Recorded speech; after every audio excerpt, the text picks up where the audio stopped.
أعوذ بالله من الشيطان الرجيم. بسم الله الرحمن الرحيم. وكذلك نفصل الآيات ولعلهم يرجعون. سورة الأعراف 174 نمبر آیت. اللہ تعالیٰ فرمائے وكذلك نفصل الآيات، ہم دغشان من بیانو آیاتنا ولعلهم يرجعون، دې دپاره د خلق راوګرځېږي د خپلو ګناهونو نه. د آیاتونو بیانول او د قرآن بیانولو حاصل دا دی چې خلک د خپلو جرایمو او ګناهونو نه راواپس شي. نو په دې وجه باندې د بهرني احکامو او آیاتونه په دغه بنیاد باندې ذکر شو چې خلک خپل شرک، ظلم، ګناه پرېږدي. دویم آیت کې الله تعالیٰ فرمایي وَاتْلُ عَلَيْهِمْ نَبَأَ الَّذِي آتَيْنَاهُ آيَاتِنَا فَانسَلَخَ مِنْهَا فَأَتْبَعَهُ الشَّيْطَانُ فَكَانَ مِنَ الْغَاوِينَ. نبی علیہ السلام ته الله فرمایي چې بیان کړه دوی ته نبأ الذي، واقعا د هغه کس. نبأ دا غټ خبر ته ویل کېږي چې هغه ډېر تعجبي خبري، عام خبرونو په شان ته کې نه، حیران کن خبري. نبأ چې کوم ځای کې مناشي نو د اهم خبر دپاره استعمالیږي. سورۃ نبأ کې هم قیامت باره کې د نبأ لفظ استعمال شوی دی. نو دلته کې دا واقع ډېر اهمه ده، په دې کې ډېر عجیبه غونډه کې سبقونه او عبرتونه موجود دي. الله تعالیٰ فرمایي چې وَاتْلُ عَلَيْهِمْ، بیان کړه دوی ته. چاته بیان کړه؟ نو عبدالله ابن عباس رضی الله تعالی عنہ فرمایي چې مکی والا ته بیان کړه. ځکه مکی والا خلک داسې وو چې مخکې د نبي علیه السلام د راتلو نه مخکې به ډېر ارمان او خواهش لرو چې که مونږ کې الله تعالی یو حق پرست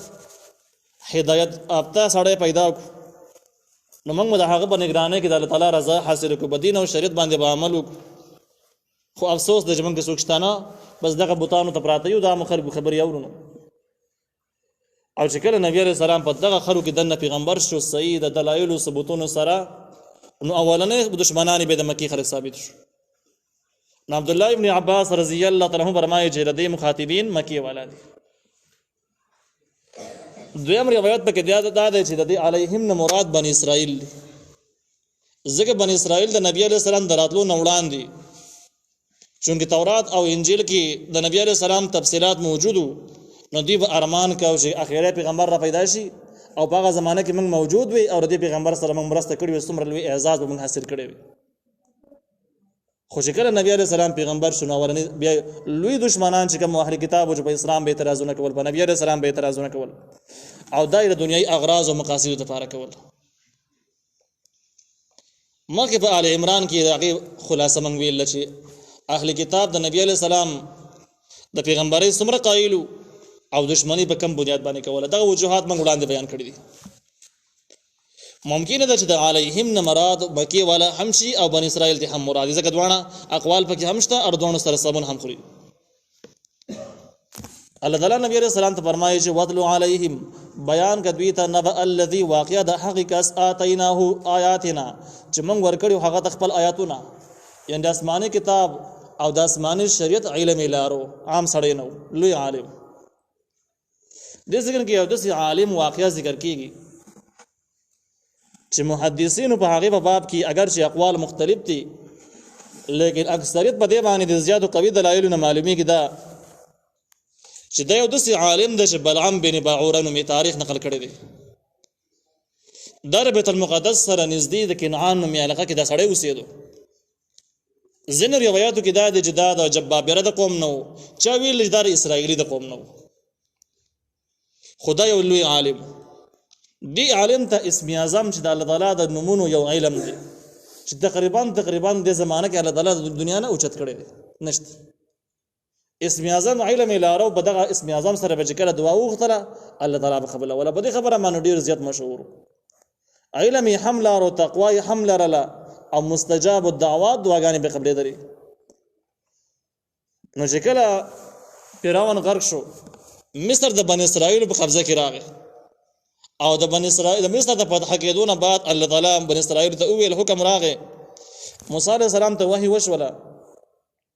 چې په شام کې جبابره چې لوی ظالم قوم دی، دغلته د ظلم او د وحشت یو بازار جوړ کړی دی، مسلمانانو ظلم کوي کم چې اسرائیلی خلک دي او د الله تعالی دین منونکي خلک دي نو بشام باندې حمله وکړ دغه ظالمانو د خاور خالقه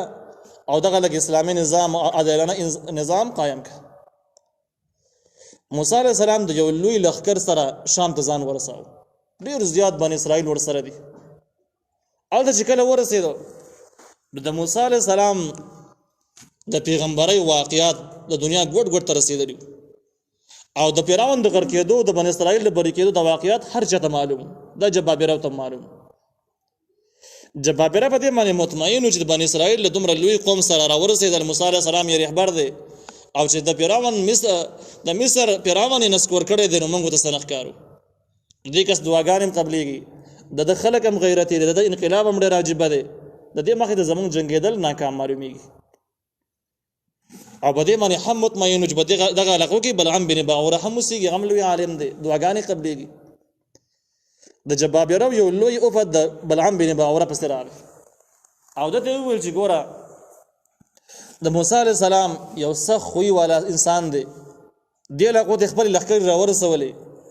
موږ د دې خاورې نه وباسي، د علاقه زموږ نه نیسي، زموږ کورونه به ورانېږي، زموږ د بچو به څه حالي، زموږ د زنانو به څه حالي. او داسې خوږې خوږې پستې شروع کړې. هر ظالم چې کوي نو دا ډېر چالاکی. نبي علیه السلام فرمایي چې الفاجر خب لئیم، کم سړی چې بد عمل دا ډېر چالاک او ډېر دوکهباز انسان وي. نو ویلته د دې موسی علیه السلام په حق کې دعا وکړه چې الله تعالی د دې پوځ له شکست ورکړي، دلته کې فتح ونه کړي. موسی علیه السلام نو دې ټایم کې بلعام بن باعوره ته ډېر غوسه شو او ورته ویل د خدای ظالمانو موسی علیه السلام د الله پیغمبر دی، د موسی علیه السلام په لښکر کې فرشتې داخلي دي، فرشتې پکې دي، نو هغې ته خیرې کول د خو لوی جرم جوړېږي. تر دې حده پورې چې دا هم شرعي اتفاقي مسله ده، په نواقض الایمان کې شامله مسله ده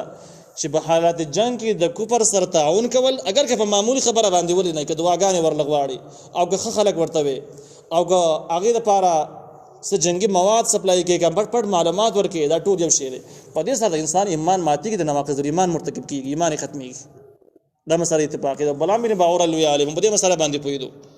چې د حربي کافرانو سره تعاون کول څومره لوی جرم د ایمان ختموي. نو د دې ټایم کې د بلعام بن باعوره ډېر غوسه شو او ویل داسې خبرې ماته مه کوئ، دا غلطې خبرې دي، دا مه کوئ. دوی لاړو مشورې وکړله. د مشورې نه بعد یو سړي پکې داسې ځان مخې کړو چې زه د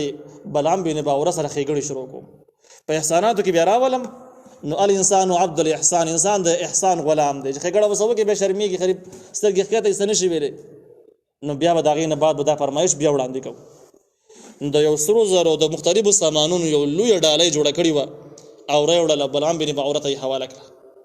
بلعام بن باعوره اکثر روایتو لیکلي دي چې بلعام بن باعوره دا مسترد کړه چې زه د کافرانو نه هدیې نه الم، زه د فاسقانو فاجرانو نه هدیې نه الم، زه د دوی ذریعه‌سر جوړېدل او د هغوی احسانمن جوړېدل نه غواړم، بس دا سامان ماله مه راکوئ. تاسو به غلط مطالبې، ناجایز مطالبې به مې څه اهداف په لرئ، لحاظ سامان واپس کړئ. نو د دوی د بلعام بن باعوره کومه زنانه چې وه دا د جبابره د قبیلې ښځه وه، د هغوی د خاندان سره تعلق لرو. نو دا خلک چالاکه خلک لاړ او د هغې کوم وارثان چې وو، د هغې کومه پلرګنۍ چې وه هغې پسې لاړل چې ته داسې کار وکړه چې دا زنانه مطمئن کړه چې دا سامان واخلي او غریب سړی د خپل روزګار به کوي، بچو له په دیني تعلیمات و کتابونه کورونه برابر کړي، دین خدمت به وکړي د پیسو باندې، او دا پیسې دې قبول کړي، موږ خو دې څه مطالبه نه کوو، هسې هدیه ده، خیراتي ډالۍ ده، دې واخلي که نه چې مال دولت برابر شي بس ښه به شي. او ویل که دا وانه خلي نو هېڅ تاوان د چا نشي کولی، غریب به پاتې شي. لہذا به دې خطا دی، به دې مسله کې واده خلي. نو زنانه په دې مطمئنه شوه چونکې خو ناقص العقل او چې کله د هغې تقوا او علم کمزوره یو په سړي باندې استر سیوای نو دا زبردستې فتنې را برسېره کوي. نو په دې ټایم کې زنانه راله بلعام بن باعوره ته ډېر زیات عجیبه خبرې وکړلې او ورته یې وویل چې ډالۍ واخله، تا نه په زور نه درکړي، تا نه په زور څه مطالبې نه لري، ته یې قبوله کړه. بلعام بن باعوره د خپلې زنانه نه ډېر متاثره و او د هغې خبرو پې اثر لارو. دا معلومات د شام جبابره وکړي وو. نو بلعام بن باعوره ډالۍ قبوله کړه، ځان سره یې کېښوده. چې کېښودله د هغې نه بعد دا کس به بیا ملاقات ته راتو او د ملاقات نه بعد یو ته دا فرمایش بیا وړاندې کړو چې یاره زما سره ډېر تعلقات دي، ډېر مې خوښې، خو داسې وکړه چې بس دې خلکو ته خیریه وکړي او داسې خیریه ورته وکړه. ځینې روایتو دا هم لیکلي دي چې ورته یې وویل چې عارضي خیریه ورته وکړه. عارضي مطلب دا چې د موسی علیه السلام لښکر مستقل شکست ونه خوري، په دې ټیم کې لږه ماتې وخوري بیا به موږ مسلمانان چې د اسلام اظهار به وکړو هغې نه بعد که دی راځي بیا شام نیسي خیر دی ودې نیسي خو که داسې په زور باندې راشي او موږ دې ټیم کې د اسلام او د کلمې خبره کوو نو خلک به وچې ویرېدل دا خو سمه خبره نه ده بلعام بن بعوره په دې خبرو متاثره شو او بلعام بن بعوره دې خلکو ته وویل چې یاره بس ټیک ده زه به د خپل رب سره مشوره وکړم نو ځینې مفسرینو لیکلي ده چې استخاره وکړه استخاره کې ورته الله وښودل چې دا جرم دی دا مه کوه موسی علیه السلام او د مسلمانانو په حق کې بددعایي مه کوه دا جرم دی نو موسی علیه السلام ورته بلعام بن بعوره ورته بیا وویل چې یا دا زما مجبوري دا زه خیري نشم کولی دا خیري زه نه کوم بیا هغوی بیا راغله او بیا داسې مختلفې حربې بانې بیا وړاندې کړې تر دې حده پورې چې ډېر غټ غټ منصبونه ورته وویل نور او ډېرې غټې پیسې مال دولت یې ورته ووایه چې دا به ته میلاو شي او دا به هم ستا راخیري به عریضي مستقلي به نه موږ ور اسلام راوړو موږ د اسلام مخالف نه یو خدا دا چې بس دا یو ټکی هم بدې شي چې په زور اسلام قبول کړو دا ټکی هم بدې شي بلعام بن بعوره خیري شروع کړي او چې کله خیري شروع کړي د موسی علیه السلام نوم بیا اخیسته دغه د ملګرو نومونه بیا اخیستل الله تعالی د راجبه داسې کړله چې د موسی علیه السلام نوم بیا چې اخیستو د شام د غټو کافرانو نومونه به خوله ورتلو هغې ته به خیري کېدې او دا خلک ورته ناست خیري اوري خلکو رامنډه کړي بلعام بن بعوره ته ویل دا څه کې ته خو موږ ته خیري کې موږ یادې بلعام بن بعوره ورته وویل زما خو له بغیر اختیاري لګي یاره زه یو څه یم هغه بل څه ویلی کېږي زه نشم کولی زما دا ژبه بالحال په اختیار کې نه ده معرف القرآن ذکر کړی دی چې د دې خیرو په وجه باندې په جبابیرو کې طاعون مرض ګډ شو زبردست مرض پکې ګډ شو او سخت تباهۍ سره مخامخ شو هغې بلعام بن بعوره ته وویل چې غلط کار دی وکړو تا ته موږ څه ویلي او تا څه وکړو نو په دې ټایم کې د خپلې صفایي بیانولو دپاره بیا خیري شروع کړي او چې بیا خیري شروع کړي د الله تعالی عذاب پې مسلط شو دې ټایم کې دا ژبه یې ښکته راځوړنده شوه د ستنې ته راورسېدله خبرې یې بندې شوې خبرې یې نه شوې کولی ظاهري او د علم علمي کم کمالات چې هغه ختم شو کم علم چې کړه هغه ختم شو الله تعالی دې واخیست یو عام سړی پاتې شو دې سره دا هم معلومیږي چې د علم سره تقوا انتهایي ضروري ده د فاسقانو فاجرانو نه لرې اوسېدل انتهایي ضروري دي عامو لوپرانو ګمراهانو سبه حافظ او عالم نه کینی کني داسې اثر وپې وشي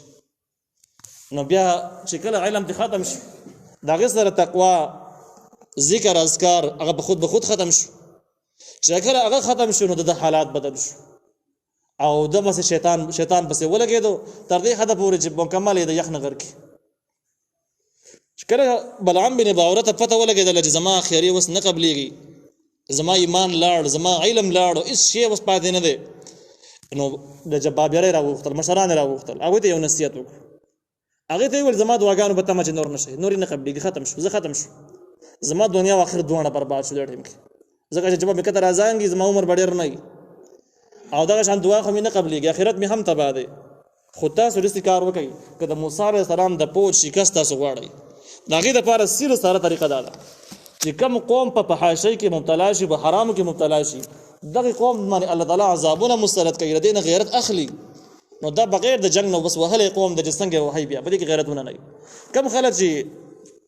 زنانه او د عیاشۍ د فحاشۍ شوقیان دا د خپل مور او پلار سره هم مخلص نه غیرتي نه باغي غیرت نه کوي نه خپل اسلام باندې غیرت کوي نه په وطن په اچا باندې غیرت نه کوي دوی بس مستمع غونډه شزونه حالات ته ګوري چې په کوم شي کې ته فائدہ معلومیږي کوم ځای کې خوشحالي معلومیږي ظاهري لحاظ باندې ته دی ولاړ اچا سره وفادار نه دا نصیحت د بلعام بن بعوره جبابیره ورته وکړو او ورته ویل داسې وکړئ چې په پوج کې شام کم کافران چې دغوی ته ویل پوج کې ځوانان جنکۍ دا راجمع کوي کم چې دغې حسن او ځواني بیخي برابري د هغې په جوړولو باندې ډېره خواري وکړي د هغې په ډول ډال په جوړولو خواري وکړي دا پوج کې ورولېږي او دا داسې ټرای کوي چې بس کم ځای کې اسرائیلي عالم یې او اسرائیلي مشر مجاهد یې بس هغه سره د خپل روابط جوړوي او کم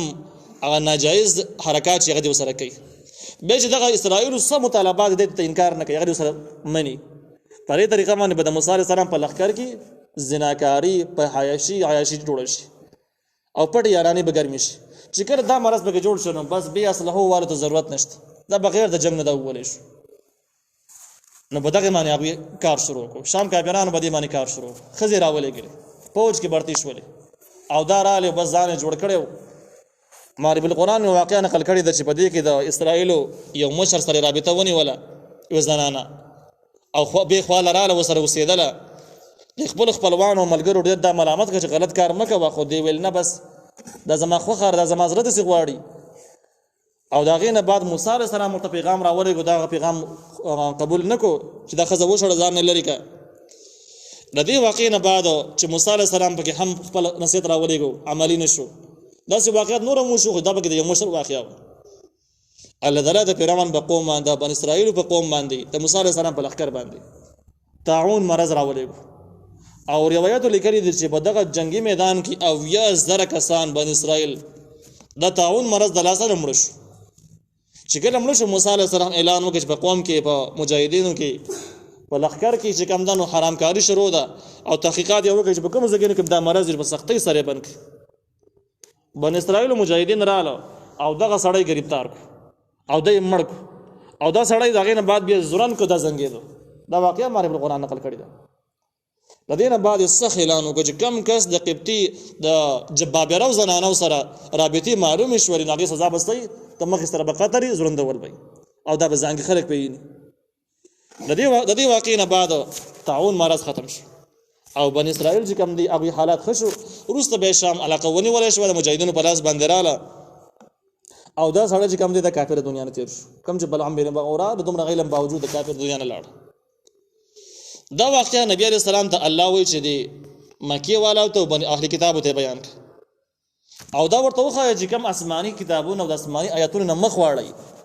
او د دنیا لالچ او د دنیا مال دولت اسره کړي، نو انجام به یې داسې کړي لکه بلعام بن باورا. دومره لویې مرتبې نه به الله تعالی دومره راذلیله کړي، دومره به راښکته کړي. او دا چې بیا څوک مې د عامه کلیه ده نو دغسې به کېږي. دا د علمای سو چې کوم دی د هغې احوال دی او د علمای سو دپاره یو قسم له عبرت او سبق دی چې کوم خلک علم او د علم پیشه دینداري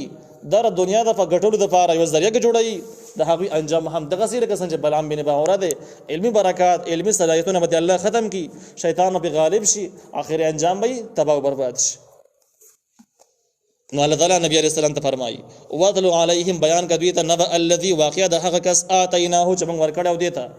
آیاتنا خپل آیاتونه فانسلخ منها، نو دا سړی ووته د آیاتونو نه. انسلاخ چې کوم دی په عربۍ کې د څاروي نه څرمن ویستلو ته ویلی کېږي، چې څرمن دې وباسي، څرمن بیله شي او څاروی بیل شي، دې ته انسلاخ وایي. نو د دلته کې د آیاتونو پرېښودلو او دنیا ته د اهمیت ورکولو مثال یې ده هغه څاروي سره ورکړي چې هغې نه څرمن وتري او هسې پاتې.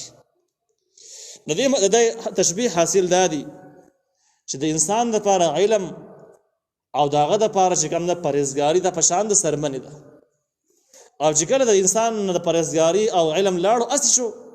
دا مثال د هغه څاروي شته چې کوم څاروي څرمن نه لري هسې پروت دي. نو بلعام بن باوره وایي حال داسې شو چې د کوم علمي صلاحیتونه په شان د څرمنې په شان د جامو د هغې نه دی تېر شو، هغه پرېښودل، هغه لاړو. او دا انسان سره بیخي لازمي شی دی. څنګه چې د انسان دپاره څرمن ضروري ده، څاروي دپاره څرمن ضروري ده، انسان دپاره کپړې ضروري دي، دغه شان د ده دپاره علم او په علم باندې عمل انتهایي ضروري دي. الله وایي فأتبعه الشیطان، نو ورپسې شي پسې شیطان به دې ټیم کې به ده باندې غالب شو. ځکه دوه شیزونه د الله واخیستل، یو علم او یو چې کوم دی د علمي د تقوا او پرهیزګارۍ صلاحیتونه، هغه د الله واخیستل. چې کله علم لاړو نو خو بد تمیز ختم شو، تقوا چې لاړه اخلاص ختم شو، نو شیطان د غلبې دپاره لاره پیدا شو. شیطان په خپله باندې به غالب کېږي، دقې لارې دي. فکان من الغاوین، نو دا شته د ګمراهانو نه، بلعام بن باوره ګمراه شو.